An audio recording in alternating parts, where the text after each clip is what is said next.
पुढे एक महत्त्वाची बातमी आहे। विधान परिषद निवडणुकीसाठी अखेर महायुतीचं अंतिम जागा वाटप निश्चित झालंय।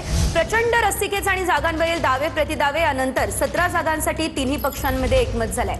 अंतिम फॉर्म्युलानुसार भाजप 11, शिवसेना 4 तर राष्ट्रवादी 2 जागांवरती निवडणूक लढवणार आहे। ग्राफिक्सच्या माध्यमातून या संदर्भात अधिकची अपडेट आपण घेऊयात। शिवसेना 6 जागांवर आग्रही होती, पण 4 जागांवरती समाधान मानावं लागलेलं आहे।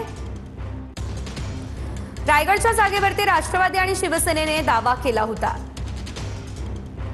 पण रायगडची जागा राष्ट्रवादीला आणि पालकमंत्रीपद शिवसेनेला देण्याचं ठरलं।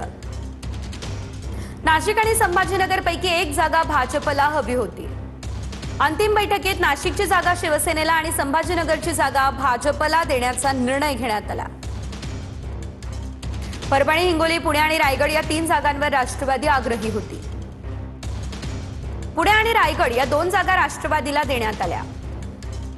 परभणी, हिंगोलीची जागा शिवसेनेकडे देण्यात आलेली आहे।